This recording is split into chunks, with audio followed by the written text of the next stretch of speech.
Bismillah, alhamdulillah, wa salatu wa salamu ala rasulillah, amma ba'd, assalamu alaikum wa rahmatullahi wa barakatuhu. Wa alaikum assalam wa rahmatullahi wa barakatuhu. Okay, so look, the topic for today, let's just get straight into it. This is the next episode of Relationship Goals. Actually, no, before I mention the topic, let's talk about Sunnah match. Yeah, Sunnah stories. I did mention last week that the brother got married, innit? Yeah. Yeah, he didn't get back to me still, I know. I don't know what to do. I actually don't know what to do now. Was it you wanted him to testimonial? No, testimony is one thing and feedback is another thing. But really, honestly, genuinely, brother, if you're watching this, I just wanted to give you a gift. I just wanted to make a nice card, from Sunnah Match with like some chocolates or some sweets or whatever and send it to you. And I might have showed up to your wedding. I mean, we could have done that as well. Yeah, I might have showed up. But he's not replying, innit? What can I say? You know what it is? People, when Sunnah Match, they move stiff. As soon as they find themselves their girl or their guy, they don't even say... Thank you. Who is Sunnah Match now, innit? We don't even want to thank you. I just want a testimonial. Because people are like, bro, show us. But what they don't understand is genuinely. Yeah. They just don't even reply, people don't, once they get married, it's like, bro, I'm done. I made it. Made it. No, but quite a few people did reply. Yeah. A few people did reply. So, literally, I was hoping, maybe we can put this feature in the future where... But use his email, though, as a testimonial. Just cut his name out, but use email. People need to show it. I see it. People get married on Sunnah Match. Yeah, maybe we can slap it on the screen right now. I'll send you the thing. You can just, So if you want to get married, let us, brother, or increase your chances of getting married. Exactly. Hit the link below, inshallah. There are brothers finding second wives on Sunnah Match. You telling me you can't find your first where? Yeah, no, exactly. And I think from the reception, generally speaking, people are quite liking this podcast as well. Shockingly, they're really liking this podcast. Alhamdulillah, it's good, man. Yeah. I hope that we can touch the topics that, really make a difference for people. So, today's topic, maybe I should have thought about the Sunnah Match story properly before I came. Because there might have been one during this week. You know what? Next time it happens, I'm just going to remember it. 4 relationship goals, I just remembered to mention this. Inshallah. Okay, yeah. So, today's topic is about so we've spoken about the responsibility. Okay, the first thing I want to just mention really quickly is I'm not a fan, even though this is a part of our religion, I'm not a fan of the constant narrative of rights and rights and rights and rights. These are my rights, these are his rights, these are her rights, etc.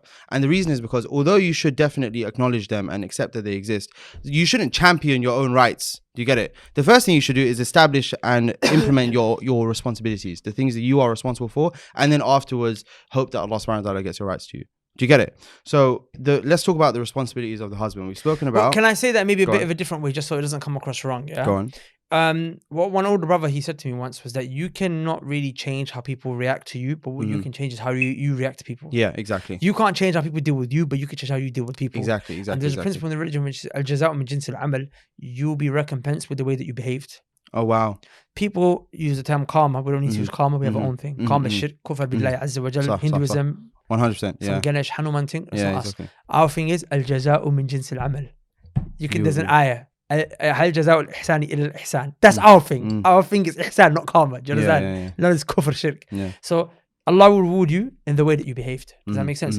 So if you can't change how she behaves with you or how he behaves with you, but you can change how you behave with them. And as long as you come correct, know that Allah Azza wa Jal will bring about khair for you in the absence of them giving you rights. For example, like in the case of the Muslim ruler who's a tyrant, the Prophet ﷺ said, "Unduri ba dhahrak wa ukhila malik, fasma wa ati'." If he strikes your back and he takes your wealth, you hear him and you obey him. Or kama qala, another narration, the Prophet said, "You seek your rights from Allah." Yeah, exactly. That's exactly the point I'm making. You seek your rights from Allah. Yeah. That doesn't mean you become a victim and you let people. No, of course not. It's just that we should be more concerned. Like you see, when there's a relationship, because I do a lot of marriage counseling, he's concerned with, she don't give me my rights, and she's concerned with, he'll give me my rights, but then how many of us are actually concerned with what we do for the other? Yeah, exactly. If I had a selfless attitude of let me give, and you had a selfless attitude of let me give, then you wouldn't be so hurt if you don't get back. And not just that, we end up both receiving. Yeah, that's a good point. Do you understand? Yeah, we end up both receiving. But your focus is on just receiving. So you don't give. And you know, one thing that's very important about human nature is that one of the laws of influence is reciprocation. Yeah, 100%. Same way scarcity is a law. Make people feel like they're going to miss out. We do that all the time with our courses on knowledge and stuff. And obviously in the Sunnah match. Make them feel like they're going to miss out. It influences behavior. Also reciprocation. Yeah. Give someone something. Yeah, exactly. They will be compelled to give it back to you. Yeah. and give it over a long period. No, 100%. There's a I'm not going to say the, or maybe I'm not going to say the name of the guy, but there's a famous American president. I'll tell you the story real quick.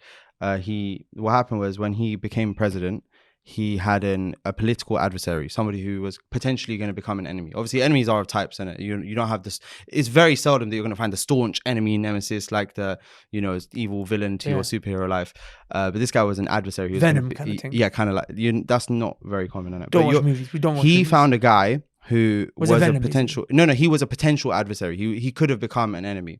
So what he did was, which is actually really funny. He goes, look, I knew he was going to become an enemy. So what I did is I invoked or brought out the kindness streak out of him. So basically he wrote to him, and the guy was very famous for having an illustrious library. So he wrote to him and he was there like, hey, finally we're making contact. I was wondering if I could borrow this book from your library. I know you have an amazing library, stuff like that. And so the guy then sent the letter back, and obviously he was like, yeah, here you go, here's the book, etc., and sent the book with it as well. And that basically completely resolved any potential chances of it. Shall I tell you? Because he wasn't looking for, these are my rights, I'm the president, you can't treat me like this. He wasn't looking for that. He was actually looking for some sort of, mutual middle ground. Shall I tell you an example of that happened to me recently? Go on. It's the whole Adam Saleh thing. Oh, okay. Like, a lot of people are like, 1 second, how come they didn't beef? Yeah. Because you were expecting us to beef on a podcast. No, because when he sent me a message on Instagram, I came with a certain type of energy. And he came with a certain type of energy. And we were reciprocating that energy. And it's like, for you to now go on the mic and grill each other, it means you're hypocrites. Yeah, 100%. Because in real life, we already like if when the camera is not rolling, you guys are being civil and polite to each other, and then all of a sudden it's like, let me show you how it's going. Then that's where we work. He was calling me Habibi. Yeah. I was calling him Habibi. Yeah. He would send a love heart. I'd send him a pink love heart. No homo. Oh wow. And then he'd send me another love heart. I'd send him the 2 pink love heart. Oh wow. Like, you know what I'm saying? Yeah. No, I get what you're saying. Like, you have to be reciprocal. Yeah, reciprocal. Absolutely. He was coming with a kind of energy, which was nice. I reciprocated. And it's like, then when I reciprocated, he reciprocated back. And it was like, maybe at the beginning it was like, it's a formality to be nice. Yeah. But then it became real to be nice. Yeah, absolutely, man. And then it's like, we spoke on the phone just before the podcast, and it was nice. And you know what I'm saying? That when you do that, what happened? It was such a beautiful, like, people saw the discussion. Like, it was such a lovely conversation. You know what I'm saying? No, and I feel like with a lot of people, you can't really fake that feeling. Do you get it? As in, with him, you couldn't have been able to evoke those emotions or speak to him in that way if it wasn't real from his side. And he wouldn't have been able to do that if it wasn't real from your side. Exactly. Especially because I think me and him are emotional people that we are, because what I've clocked about him and also Slim, is that they're like me in the sense where we wear our emotions on our sleeve. So if I'm angry, you're going to see it. And if I'm not, you're not. Because I mean, for me, I some people, I mean, look, maybe it's a deficiency in my character. To be honest, I think it is, because I should be able to kind of control my emotions in certain times. But me, in myself, I just feel fake. Okay. So I feel like if I'm angry with you, I have to let you know. So I think we were both like that, so it couldn't have been a fake thing. No, 100%. It couldn't have been a fake thing. So similarly with this, I feel like if husbands and wives are just running around screaming, "These are my rights," not giving me rights, and there's no consideration for what your responsibilities are, aslan. It's like, I think you were the one who said this to me, which is, you can't come to the gates of justice with blood on your hands. Yeah. Do you get it? As in, you can't come here expecting something of your own when you've done something wrong, or you're not taking care of your responsibilities in the first place. Or like, tell Jimmy to turn that into a quote. Yeah. Yeah. Exactly. So no, you know when I say something deep in a video, I told Jimmy to cut it up, send it to Sammy, so he can. Yeah. You know, I'll be honest, a lot of these quotes are not mine, but I got them from places where the guy is not worth quoting. Not worth quoting. Like, for example, the gate of justice one. It was my to me, that is my quote. Like I said, with this whole situation, it's very important for you to establish what your responsibilities are. So specifically, what we mentioned already is the husband's responsibility. We mentioned financial responsibility. We mentioned a bit of the physical responsibility. But I want to talk about the ayah in the Quran in Surah An-Nisa, where Allah subhanahu wa ta'ala says, "Ar-rijalu qawwamuna 'ala an-nisa." So you were talking to me earlier just before the podcast about what the tafsir of that ayah is, like, for example, in Ibn Kathir, or what was the which Sa'di. other? Yeah. So both of them. So the conversation came from. So Allah subhanahu wa ta'ala said, "Ar-rijalu qawwamuna 'ala an-nisa." Men are maintainers over the women. Men are caretakers. I just want to mention real quick what a lot of people, maybe not a lot of people, but there's a potential, maybe, an avenue for closing off all of the meanings to this potential ayah. So a lot of people think this is like, the leading of the woman and only like, in terms of the family. Some people think it's, I know, but I'm saying some people think it's, I tell her what to do. She can't do anything except what with my say so, things like that. That does come No, I'm not saying that those things are not included. I'm saying that some people limit the meanings to some of these things, and I'm saying, for example, some people might even mean one and not the other, or the other and not the one. Yeah, it's deeper than that. Yeah, it's deeper than that. So the ayah that we're talking about here is الرجال قوامون على النساء. Allah subhanahu wa ta'ala said men have been placed as maintainers and caretakers over the women. Now this ayah, generally speaking, when you ask a man what does it mean that you take care of the woman and you maintain her and you're placed over her, they use the part of the ayah where Allah Azza wa Jalla said وَبِمَا أَنْفَقُوا مِنْ أَمْوَالِهِمْ, because Allah mentions afterwards, by that which they spend from over the women from their wealth. Yeah. So man says the right that I have to take the woman has over me, and my duty, my responsibility over her as a caretaker of this woman is I have to provide for her and spend for her. So he spends his whole time working, getting her a house and this, that, and blah blah blah blah blah. But that's not what it means. Okay. And that's a problem that we have, that we like to restrict, as you mentioned, I was gonna say, the tafsir of the verses to specific things. For example, some people take this ayah and just use it as a dalil to enforce their authority on women, which can. The ayah shows and indicates, and the tafsir shows that the woman has to obey the husband. Other ayahs so as well. وَلِلرِّجَالِ عَلَيْهِنَّ دَرَجَةٌ. If I'm mistaken, I think Imam Tafsir Ibn Kathir, he brings that ayah as well onto this. Some people use it just to show about the finances, but there's another element that's missing. So, reading through Tafsir al-Sa'di by Sheikh Abdurrahman ibn Nasir al-Sa'di, and his name is Sa'di. His name is Sa'di. Yeah. Some people are gonna say Sa'di. I'm gonna get some student. I know for certain. I got somebody's gonna message me at least saying it's Sa'di. Sa'di. No, it's Sa'di. Yeah. Ustad Abdurrahman spoke to the family of the Sheikh. Yeah, exactly. That's a chain, right? His descendants. That's like, and they said, our name is Sa'di. Yeah. Our family. Like generally I remember seeing a clip of Sheikh Saleh al-Usaymi. He says something like, in the lugha is Sa'di, or it's known as Sa'di, but the family refer to themselves, or the tribe refer to themselves as Sa'di. So leave them. Yeah. Just leave them alone. Yeah. Let them be what they want to be. Do you understand? Yeah. So this is Sheikh Ibn Uthaymin's teacher. So he said something. Look what he said in the ayah. He explained it very powerfully in his tafsir. He said, Allah Azza wa Jalla informed that the men are what? قَوَّمُونَ عَلَى النِّسَاء. They are placed to stand for the affairs of, to take care of, to maintain the women. Okay. That they have to stand for them, عَلَيْهِنَّ, over them, بِإِلْزَامِهِنَّ بِحُقُوقِ اللَّهِ. To enforce over them the حقوق of Allah, the rights of Allah. Yeah. So your job as a husband over this woman is you have to make sure she comes with the rights of Allah. You're so concerned about your rights. Yeah.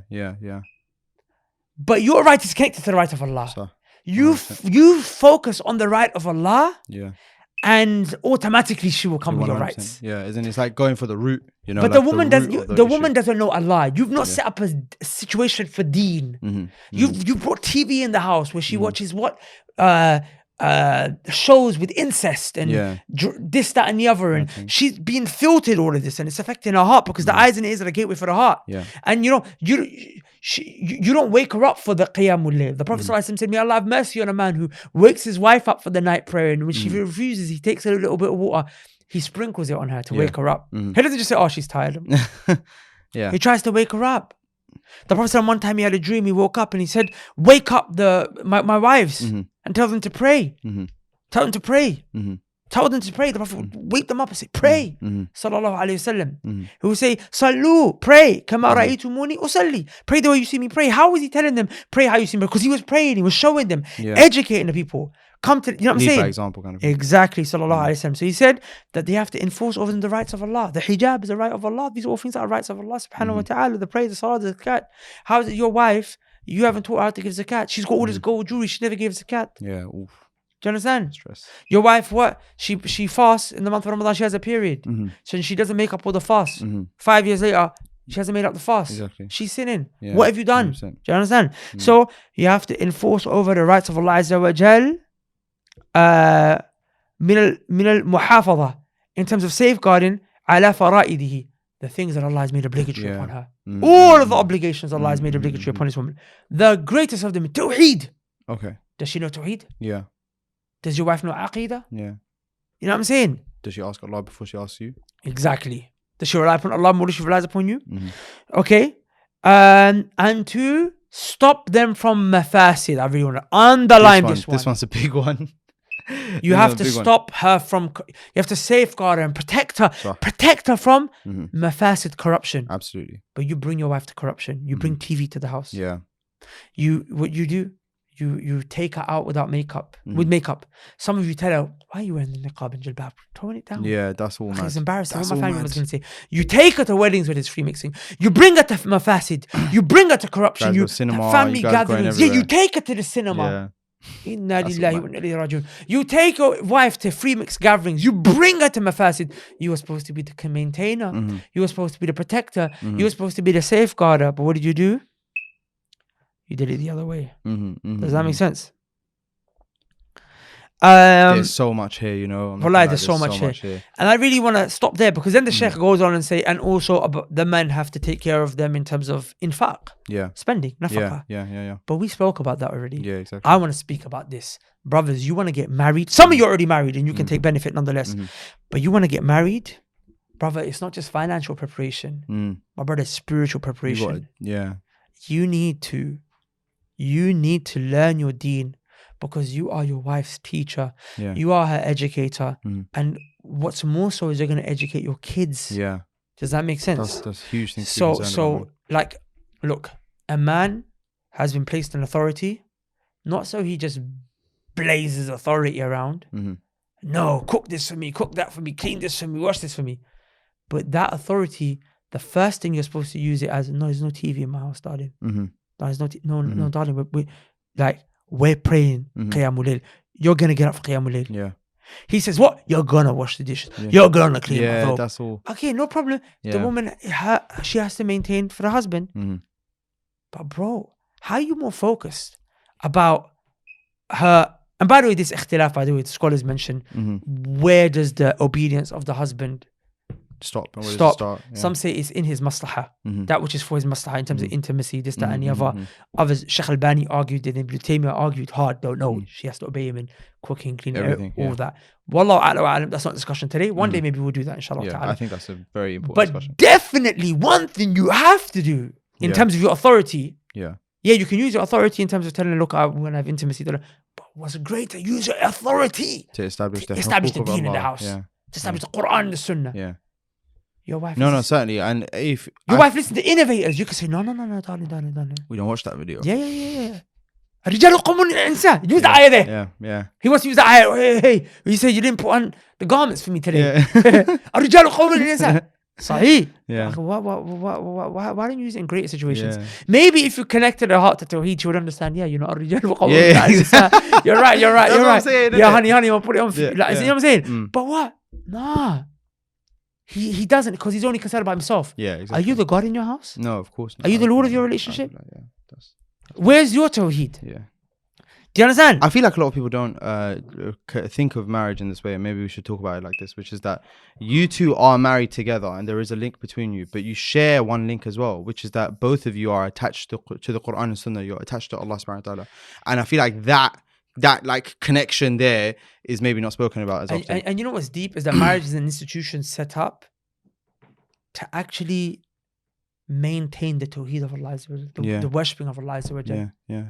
As in, you're married so that you can, with Allah's permission, procreate, bring Muslims who you teach Tawheed. Continue to but in order to teach them Tawheed, you have to set it up in the first place. And you can't set it up for your wife unless you already come with it yourself. Certainly. Now, I don't want sisters to be listening to this thinking, my husband's going to teach me. Yeah. I'm not going to study right now. I'm waiting for that man. Man's to teach me. You got to take some initiative, man. And also the other thing is, the next point that I was going to make actually in reference to that is, a brother who's looking to get married, he should be conscious and wary of the fact that he should look for sisters who are already sort of oriented in this direction. Oh yeah, of course. Make it easy for yourself, innit? Yeah, because so instead of the sister thinking my husband is going to teach me when I get married, honey, he's not going to marry you in the first place. I mean, look, he's going to marry someone else. Yeah. I mean, you're not going to be able. You're going to really struggle to maintain the laws of Allah and enforce the laws of Allah unless she really wants it anyway. Certainly, 100%. So don't, go and grab 100%, man. One the local, whatever. Hamira. No, Hamira's righteous girl. Oh, okay, Hamira's righteous girl. In our context, Hamira's righteous. So who's the unrighteous girl? Katie. Chloe or something. Katie. Chloe, you know Chloe. I like Chloe. I like that. Yeah, don't just pick up the local Chloe. Yeah. You know what I'm saying? Yeah. Hamira. And think, I'm going to make her. I'm going to enforce the law Turn of Allah. into Hamira. Yeah, don't have. She's Yeah, not going to no. become Hamira overnight. You understand? Like You can't turn a Chloe into Hamira. Yeah. You need to find a Hamira. Yeah, You understand? inshallah. And enforce the laws of Allah. Hamira. Yeah, exactly. For those who are just watching the episode, Hamira is our example. It is our example of a woman that we always use, and Hamdoon is the our example of the guy. example of a Yeah. guy. Hamdoon, wallahi, you really called me You at the messed wrong up, time, man. my G. That day he was banging off the line, akhi. Yeah. It was peak. Yeah, Yeah. So if we take this to 1,000 episodes, Hamdoon's gonna become famous. inshallah. And Hamira. For Hamira, who is she? Who's Hamira? No one knows. Keep booking reservations for when he gets married. And then he says, Hamdoon name actually please, will. name please. He's gonna say my name is Hamdoon. They're gonna say, is That that you? Hamdoon? Hamdoon? How many Hamdoons do you even know? No, I think this guy, I haven't even met him, but he's the only Hamdoon I know. Anyway, what's the point I'm making? You have to pick somebody who's already in the line in the first place. Yeah. So come back to the point. Is that you see? Look, the Prophet ﷺ said in the Quran. So said in the Sunnah, in the Sunnah, it's mentioned. It's not. The Prophet said, and it's narrated in the Sunnah. That the Prophet said that كلكم راع. Every single one of you is a shepherd, and every single one of you would be questioned about his flock. Or كما قال, this is مسؤولية. Yeah. Responsibility. Yeah. You want to get married? Akhi, this woman, you have to maintain her deen. Yeah. And if you don't maintain her, and you know what it is? Look, women, they need, this is the way Allah made it, women need to be led. Yeah. That's what the Prophet ﷺ said. A nation will never have a woman placed over it except they will not be successful. Yeah. A nation who has a woman that rules it will never be successful. Because, and that's not to degrade the women. Yeah, it's not to denigrate them. It's to remember, understand that everyone has their place. Everyone has their place. They can go back to that podcast that me and you did on MXP. Maybe we can link it below. Tell Jimmy to link it below if you link it below. The point is that everyone has a place. There are things women do that men can't. Now, for example, we mentioned that, a man doesn't get paradise for raising 2 righteous sons, but he does for raising 2 righteous daughters. Yeah. So there's things that women have that men don't, and there's things that men have that women don't. So Allah gave men. You can't have 2 captains of one team. Yeah, exactly. Do you understand? You can't have 2 kings of one castle. So the men have been given a particular characteristic. So the men have been made to have that leadership quality. Yeah. So men need to lead. You need to lead the woman. How will you lead her if you don't know the direction to go? So the point I'm making here is that you need to save yourself from the hellfire, and then you need to save your family. And there's actually an ayah in the Quran that mentions this. Allah said in the Quran, يَا أَيُّهَا الَّذِينَ آمَنُوا قُوا أَنفُسَكُمْ وَأَهْلِيكُمْ نَارًا. O you who believe, save yourselves and your family from the hellfire. Question, how do you save yourself from the hellfire? Look at the tafsir. How do you save your family from the hellfire? Look at the tafsir. بالعلم. Yeah. You have to know. You have to be able to identify. It says, the good Tafsir and evil. Jarir says, Ibn Kathir says, and the Aqwal of the Salaf that bring Dahak, Mujahid, all of them, what do they say? Teach them. Yeah. Teach them the obligations. You teach your wife Tahara. You teach her Salah. You teach her Zakat. Above it all, you teach her Tawheed. You teach her Aqidah. You teach her Salafiyah. You teach her Manhaj. Does that make sense? The only way she's going to know that stuff, and the only way you're going to be able to teach it in the first place is if you know it. There's a narration I came across. Go on. Now, women are prone to fitna. Yeah. There's a narration I came across in the Muslim Imam Ahmed. And I have always wanted to double check its authenticity, but I never got some. But it's in the Muslim Imam Ahmed. And generally speaking, Imam Ahmed, most of his stuff is Sahih anyway. That when Dajjal comes, the women are going to be the ones that are going to run to him. Yep. And the men are going to have to actually tie the women to the physically, trees. as in like tie them down, not mentally. Because they are going to run to Dajjal. Yes. And they're going to lose their deen. Yep. And if you see women have that, like you see women crazy running after celebrities. You don't see men running after celebrities like that. You know what I'm saying? There's a reason it's called fangirling. Yeah. It's not fanboying. Yeah. Okay. the point is that energy is beautiful. Yep. If it's channeled in a the great right way. Yeah. If you take that woman and you lead her in a good way, she will channel that energy in a beautiful way. You know what I'm saying? But if you don't, that can destroy your relationship. Yeah. She could, one day a woman can flip. I know brothers who married women who were niqabbed out, jilbabbed out. Next thing you know, that woman's doing a mad thing. Yeah. She's cheating on her husband. She's partying. She's taking the kids away from the husband. She's sending the kids to all sorts of places. She's getting restraining orders on her husband. Yeah. You never maintained from the beginning. What do you expect? Women's iman goes up and down more so than men's. You know that, right? I didn't know. Shall I tell you why? Go on. Because of their menstrual cycle. Yeah, I was going to say. When you go into your menses, iman goes up and down based on your actions. Yeah. So there's a big action that they're not doing anymore, which is salah. Yeah. So the iman, even though they still get rewarded for it, but the iman does get affected. Yeah, so you have to have other things set up into place. Work hard. Oh, that makes perfect sense then. Yeah. Yeah. I mean, that's how you should think about it. Which so is every month your wife's getting a serious thing affecting her iman. Yeah. So every month, like she can avoid the edges of the king's dominion. She can avoid that for most of the time. But then there's sometimes where she's not going to be able to know. Yeah. Not to be able to see that. That's. And look what's happening. She's praying. Yeah. So iman's here, and then for a week, her iman dips. Yeah. Right. So then she starts praying, but it's dipped. Yeah. You didn't bring what do you because you've gone a whole week without praying, so it needs to come back up. So it's like her iman's here, it dips, comes back up, but it doesn't necessarily always go back up to where it was. Yeah. And it dips again. The only way and then if it's dipping is so if you maintain. You have to have institutions set up in place, seeking knowledge in the house. You know, when she finishes Qiyamul Layl, tell her when she's on her menses, read Quran, dhikr, dua. Yeah. You know, these things should be your family, your familial culture. Yeah. Like what you guys just do in your house. Like Sheikh Abdul Karim Al-Khudai gave a beautiful example. He said one of the things that you said you need to be teaching your wife from the first night. Yeah. When you get married, teach her the dhikr. Yeah. When you of intimacy. Yeah. From the first night, darling, listen, we're starting our intimacy upon Tawheed. Look at that. Yeah. You start intercourse upon Tawheed. Yeah. Bismillah. Allahumma jannibna ash-shaytan.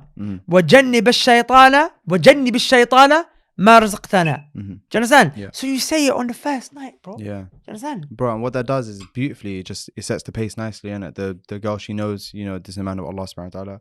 And that these are his priorities, these are correctly the way it's been aligned, and she'll just follow on from then, man. And imagine how powerful it is that first night everyone's excited. Yeah, exactly. Like, yo, one second. You just slow down and you just remember. Bismillah. We have to say in the name of Allah. Allahumma jalli min ash-shaytan. And what did that tell her? Right, this is a relationship of Tawheed, Sunnah, Ta'ah, you know what I'm saying? No, and I also feel like she will feel a sense of safety and security as well, which is that you in a sense in a time of heightened emotion that Allah will still be there. That you won't lose sight of her rights, her and not just that. What you're actually asking to be protected from shaitan. Yeah. So then there's what it communicates to her, and then there's actually you and her will be protected from shaitan. Yeah, exactly. Otherwise, he's there. Yeah. Mujahid ibn Jabal said he's there. He's involving himself in this intimacy. Now, for example, with the Sheikh Abdul Karim Al-Khudai said, wife comes, she said, honey, can you get me a new car? Honey, I want to get this new that. Say, no problem, darling. You can remember some adhkar though. Yeah. You can remember some adhkar though. Yeah. Remember the adhkar, the du'as and the supplications of the morning and evening. Okay. Yeah, man. She wants a car. It's a big thing. Incentives, bro. I'm saying, make her memorize it. Oh, honey, I want a new this. You have to get it for her, right? Because you have to provide, right? Yeah. But you also have to, the way you have to provide for that, you have to provide for her deen as well, right? Yeah. So you when she wants the dunya, use that as an opportunity to give her deen now as well. Because maybe she might not listen to you. Maybe she's not up for it. But when she wants something, because remember, that's what Yusuf alayhi salam did in the prison. Yeah. When they came to ask him for the dream, he said, yeah, I'll interpret the dream for you. But first he gave them da'wah. Yeah. He said, أَأَرْبَابٌ مُتَفَرِّقُونَ خَيْرٌ أَمِ اللَّهِ الْوَاحِدِ الْقَهَّارِ. Do you understand? He started to give them da'wah to Tawheed, so leave the shirk. Yeah. In al-hukmu illa lillah. Okay, yeah. I'm saying. So he gave them da'wah to Tawheed, and then he said, okay, let me tell you the dream. So when someone comes to you, ask for something, it's an opportunity to give them what you want to give them. Exactly. Because now they want something, they're listening to you. So I say, yeah, darling, what'd you say? You want a new toaster? What would you say, darling? You want that KitchenAid stand mixer? Yeah. I have to get a few. But what though? Memorize the juice for me. Yeah. Okay, calm. So, and look, she wants something big. Make her memorize something big. She wants something small. Make her memorize something small. Okay, you want this, and it's just, and that's the way the relationship works because everything's hinging off the final goal, deen. Yeah, exactly. So, but imagine you get a guy who's working his life away, maintaining the dunya of his family, the wealth and the house, schooling, and healthcare, which is good and important. for his wife and his kids. But that's all temporary, man. But akhi, he didn't teach them Quran. Oh, okay, if you can't teach her Quran, get someone that can teach her. Yeah. You didn't do all of this. Mm-hmm. Akhi, what's going to happen is that, akhi, you're going to have a family that's going to be starved of religiosity, starved of deen. Do you understand? And you'll be held accountable on the day of judgment. You'll be asked. 100%. That's what كلكم مسؤول عن رعيته. Yeah.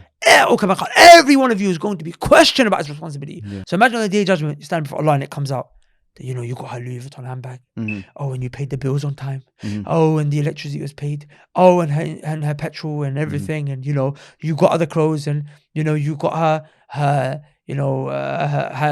sanitation stuff. And, you did all that. But what about her zakat? She didn't pay it and you didn't help her calculate it. Yeah.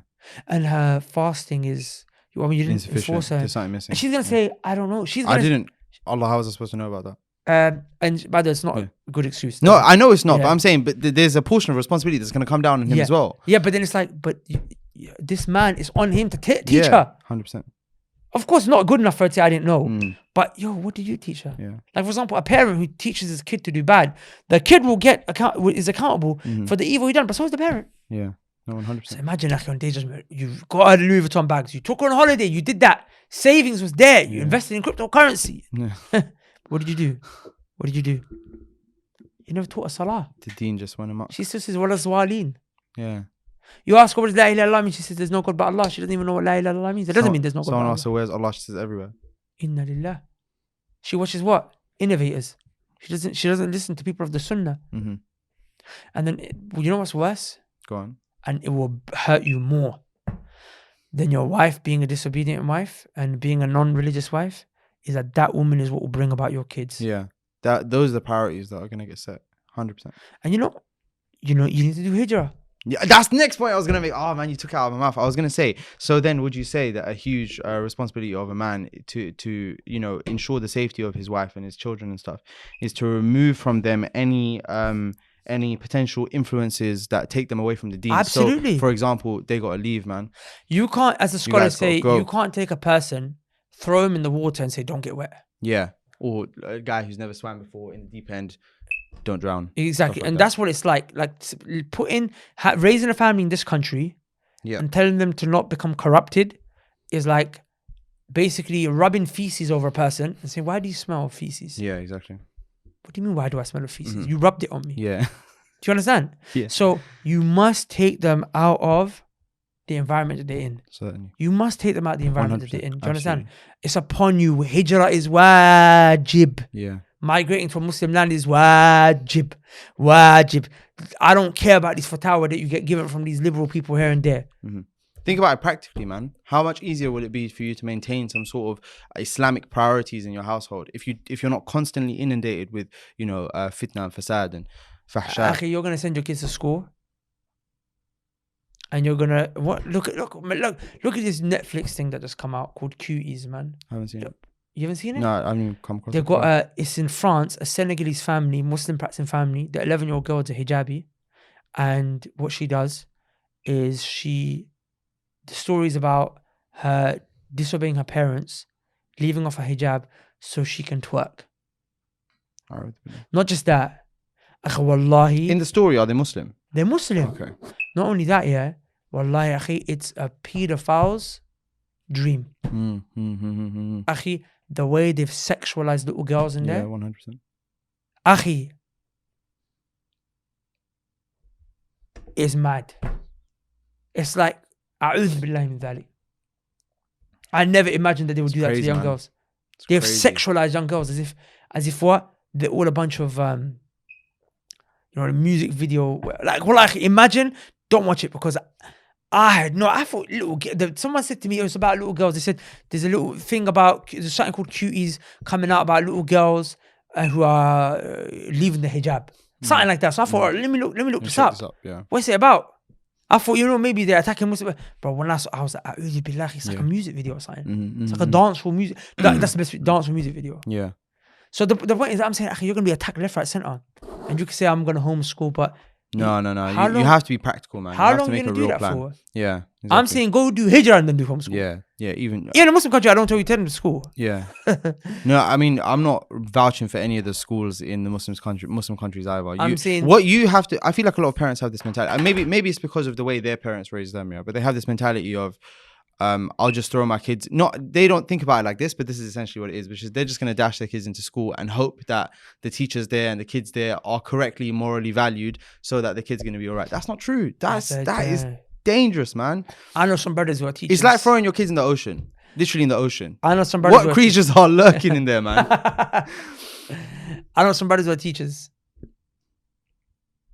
To be honest, they're nice guys, actually. I can't lie. The two brothers I know that are teachers, actually really genuine human beings. Okay, I don't know about it. Yeah, in fact, I know 3 brothers. They're actually practicing. 2 of them are definitely Saleh. The other guy, I don't know about him. Allah about it, but yeah, not all teachers are good though.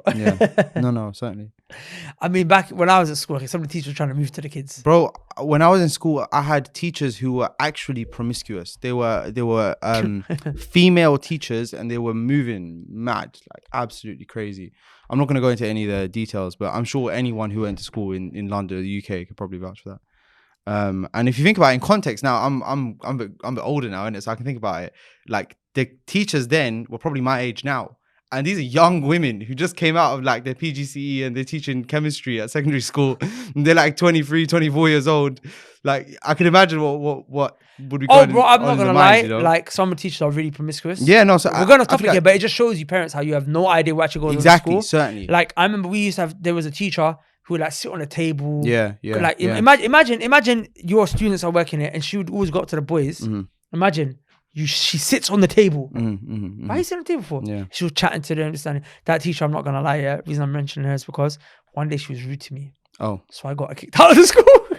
No she was way. Rude to, imagine, there was a couple, she was rude to me, but then that wasn't enough. She was also rude to some of the boys she was trying to flirt with. Okay. So I said, hey, you man. Yeah. We can't have this. Can't we get this teacher sacked? So I went to head of the year. I said, yo. Yeah. Mr. Williams. I didn't chat to you about my girl, yeah? Wow.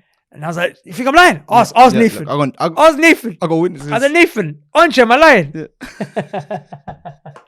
She was gone. I was like, in my mind, I was thinking, apparently she's mad depressed. If I'm thinking, well, you shouldn't have crossed me.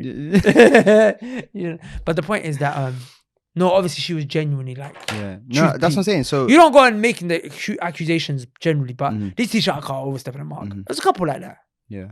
So similarly, I feel like you should, whether you're a husband or a parent in general, you should play an extremely active role in your kids' upbringing. The only example I can think of, which I can think of one from my own life, but for example with Ustad Abdurrahman, he mentioned what would happen with his father when he would take his kids to school, and what he would do in the mornings before school and in the afternoons after school, which is basically to prevent them from all of the madness they were going to hear. And Ustad went to school years ago. It's not like school in the today. 90s. Yeah, it's not like school today.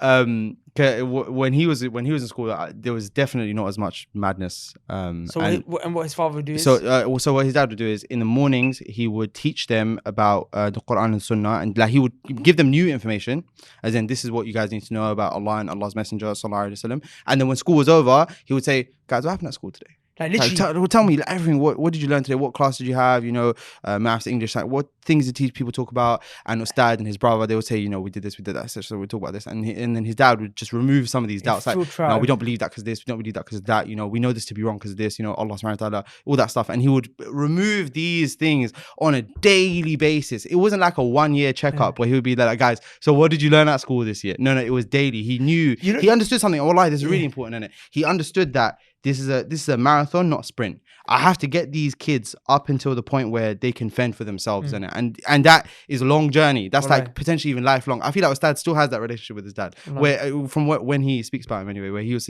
I feel like if Ustad called his dad now and he was there like, you know, dad's going on whatever. So I don't know if he calls his dad, but his dad would still be I feel like his father would still be quite, you know, stay away from this, stay away from that, you know, this, etc. And they'll still have that conversation, even though he's a grown man now. You know that what was powerful also to understand there is that he's putting in a shift.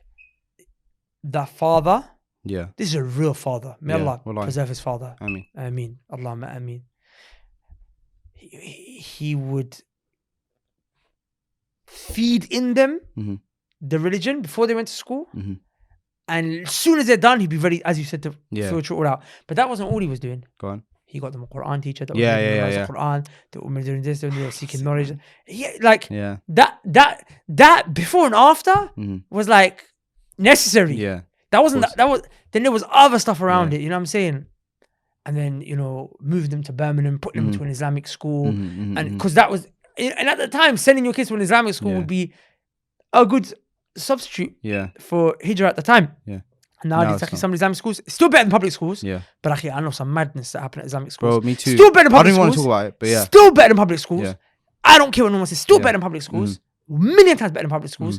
But still bad. I'm saying, but then, you know what I'm saying? He was actively doing things. I'm saying that's what a man, that's a real man. Yeah, 100%. Ar-rijal. Yeah, exactly. Other brothers, and can I tell you something, Go on. Allah differentiates between rijal and dhukur. Yeah, you mentioned. Men and males. Well, This ayah is talking about men, not males. yeah. Do you understand?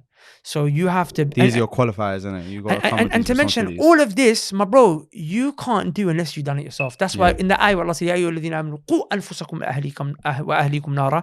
Save yourself and your family from the hellfire. Allah says, save yourself first. Yeah, yeah. No, exactly. So you want to get married, brother, you need to come to the deen first. And not just come to the deen, you have to understand something, because I really want people to understand this. People have a mindset of, I don't need to seek knowledge. My G, your job as a husband and a father is you're a teacher. The tafsir of the ayah, Allah commanded you, qu.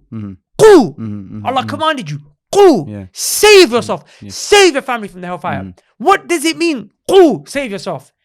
Teach. Yeah. Learn, you. Teach. You teach them. You learn yourself, teach. then you teach them. It's a command. You're a teacher. Yeah. How do you say, I have a family, get married, but you don't want to teach? Those are responsibilities. You don't want to be a teacher. You're a teachery boy. Yeah, exactly. Do you understand? So you need to learn. طلب العلم فريضة. The Prophet says, seeking knowledge obligatory on every single Muslim. When someone getting angry makes me sick. Can I tell you something? Go on. Let me tell you something. Let me tell you something today. And I take the rap for it on Twitter. Go on. These feminists and these women who went buck wild only did that because their men allowed them to. Yeah. What do you mean by that? Pick your brain a bit. The first group of women who said, we're not going to wear our hijab. Yeah. Only did it is because their husbands said, okay. Yeah, exactly. Yeah, that's a really good She point. said, I'm going out the house with makeup on. Yeah. And lipstick. He was there like... Their husband or father was basically a dayuth. Yeah. He was what's that dayuth, an English word for it? They call it cuckold? Okay, so cuckold is the word, but I don't think that really applies properly. I don't think there's a correct word to describe dayuth. Dayuth is a man who lets his wife go out and just do whatever. Yeah. His daughter do whatever. Yeah. You know what I'm saying? And that's a man, Allah will not look at him on the day of judgment. Yeah. If I'm not mistaken, that's what Hadith mentioned. It's a major sin. Yeah. Do you understand? Yeah. So the first man who said... Bro, that's where... it may be not the first place, but it's one of the starting places of where fasad and fitna starts. It begins there. You have to safeguard and protect this gate. You keep this gate closed, some of the other gates will not open. Yeah, 100%. Like, for you to say... Like, of course, there's other elements, which is that, you know, you're telling her, no, but then there's the environment, so you have to do hijrah. Yeah. But there's a big thing that you let it happen. Actually, how is it that there was a mum used to come to me and say, please talk to my daughter. I hope she's doing clubbing. Well, it was already mentioned it in the previous videos, my ex in Jahiliyyah. And then when it comes down to it, her dad was the one picking her up from pushing the club. it in the first place. You're the youth, man. Yeah. Well, you're the youth. Yeah. Do you understand? So it's a mad thing, bro. Like, you have to understand, it's on you. You have to educate. And the reason why I'm switching is because our women, like, there's a girl in the ends. Yeah. There's a girl in the ends, and I won't mention which ends. Yeah, around it. Yeah. That, everyone's around it. Everyone knows around it is. There's a girl in the ends. Actually, half the ends have slept with her. Whilst her brother's been at home. Oh, no, man. Oh, that's dark. Do you understand? Yeah. Guys in and out of the yard. Yeah, I don't know. How are you letting your women do this? No, father, husband, brother, son, you have responsibility. You're a man. 100%. Now, of course, in that family, I don't think the father's there. But the brothers has to play that role now. Yeah, 100%. The point I'm making is that you as a man, you want to be a man of the house, You are a teacher. Yeah. If you don't teach, you will bring about fasad, corruption in the yard. These women only fell into corruption because you let them. Yeah, exactly. If you didn't let them, that women are obedient to the men in their lives. They are. They are. That's the father. Yeah. Look at that. The position, father, husband. Yeah. No, I mean, and I feel like if you play that role from the beginning, then some of the things that prevent them from like obeying the father, obeying the husband, won't come into them either. Yeah, so if you start from the beginning, like you find, let's say for example you're getting married and you find a woman who, her father raised her upon Quran, Sunnah, with correct.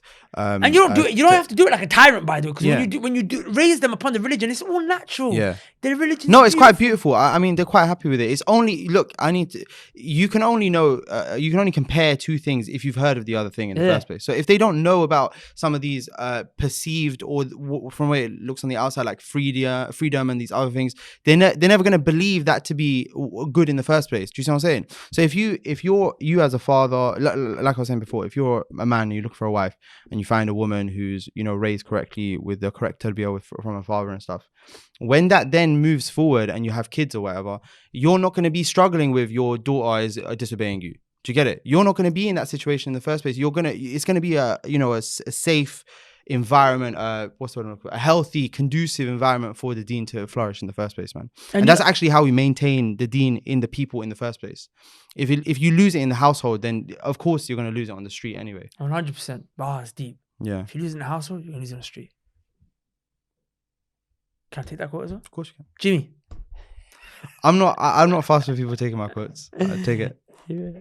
Like, I saw a picture there, but I'll put Abbas there if you want. Yeah, I told you. Yeah. Listen. I think we'll summarize the episode. I do want to say a couple of things. Yeah. Go on. So first things first is if you're a man and you're looking for a wife, you should orient your way around finding a woman who's already on the path of putting Allah subhanahu wa ta'ala and obedience to Allah before anything else. And there's a reason in it. So the prophets, all of the prophets, they have one thing that is really interesting when you think about it, which is when they came, they all came with one centralized message and they came with it first, which is Tawheed, innit? And one of the benefits that's in there, I can't remember who I took this from. I think it was Ustad Abdul Rahman as well. But one of the benefits that comes from that is anything that comes after it, we will already be in a place where we either agree or disagree because we already agreed or disagreed on Tawheed. So, for example, if we first establish Allah subhanahu wa ta'ala should be worshipped alone, this is everything about Allah subhanahu wa ta'ala related to Tawheed. Now then, if we say, alcohol is not permissible, people are obviously going to come in line with you because you've linked it to Allah subhanahu wa ta'ala in the first place. Do you see what I'm saying? So similarly with this, if you find a woman who's already in that direction, for you to then say, look, we're going to study every day, we're going to memorize together, we're going to memorize Quran together, she's already going to be in line with that agreement in the first place. You're not going to have to fight to get that from her. But whereas if you find a random Chloe in your example, the first thing she's going to say is, you're trying to cancel my Netflix subscription. What are you doing, honey? Do you see what I'm saying? That's the first thing. But I was going to ask you real quick, next point is, if your household isn't already oriented in this way, like I said before, the easiest path for you is if you find it in the first place, yeah?